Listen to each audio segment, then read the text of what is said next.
Smarkless Gaming here, bringing you a video on Fallout 76. On this video we're going to be discussing legendary cores, what they're used for, where you can farm them, and how to farm them efficiently, like what public events give you what amount of cores for your time.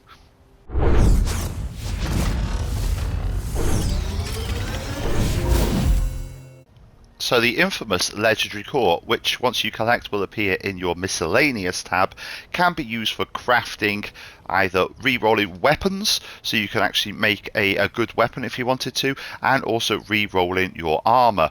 Now this can be any armor, including power armor. So to use these legendary cores, all you need to do is pop along to a weapons or a armor workstation, and if you just click on the station itself, you switch to modify and you can modify any of the weapons. So for example, I've got this 2-shot legendary mod here. If you click on this, you can re-roll the perks. Unfortunately, even if you roll the 1-star, 2-star or 3-star, it will roll absolutely all of them. So if you roll a 1-star, it would just give you a 1-star fixer in return in my case, and the same for a 2-star and also the 3-star. However, if you have picked up a fixer, a standard fixer that you can craft, you're able to make that a legendary now, which is absolutely fantastic. That's the why. Let's jump to the how. Every public event around the board will give you the opportunity to acquire legendary cores. Now with the legendary cores, depending on what event you are, it's more warranted for your time. If you wanted to farm it, then you can do so. Now there's an event out there called a Colossal Problem, and if you nuke the mine up north, you'll see his little name is called Earl. Now that event itself will give you 8 legendary cores, which is the highest in the game.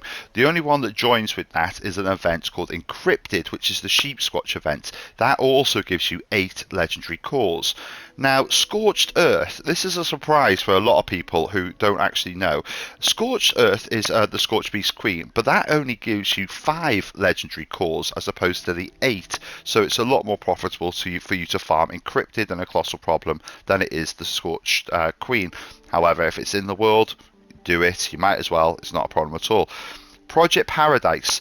Now this is where things start to get a little bit tricky. So Project Paradise is between 1 and 8, and that's dependent on how many creatures you keep alive. So when you go in and you're feeding all the meat into the troughs, and that's grinding them all up, it gives you an ally to protect at the end of it, doesn't it?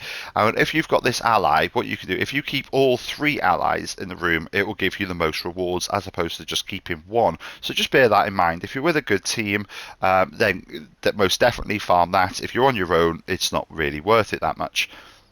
Now, free range. Free range is the same as well, so that will give you between 1 and 8, and that will depend on how many of the Brahmin you keep alive. And the Brahmin are obviously the cows, so if you keep them alive and in good health, you're much more likely to get a higher reward. Now, every other public event within the board, it will give you either 1, 2, or 3 legendary cores upon completion, but you only have a 20% chance to get the legendary cores from any other public events. So in conclusion, to efficiently farm legendary cores in Fallout 76, you need to take on the bigger and more difficult enemies. So I suggest bringing a couple of friends along with you and farming either a Colossal Problem or Encrypted. Now, Encrypted is probably the quickest for time. You can just jump to a board, do it, and as long as you've got someone in good power armor, there is lots out there, we all know that, you can actually farm that. And one guy could run with the power armor, collect all the cores, and with the melty guns, it's very, very simple to do. If you'd like to subscribe and comment on this video, Todd Howard will personally bring you one of the Flamer Barrel mods. See you on the next one. GG.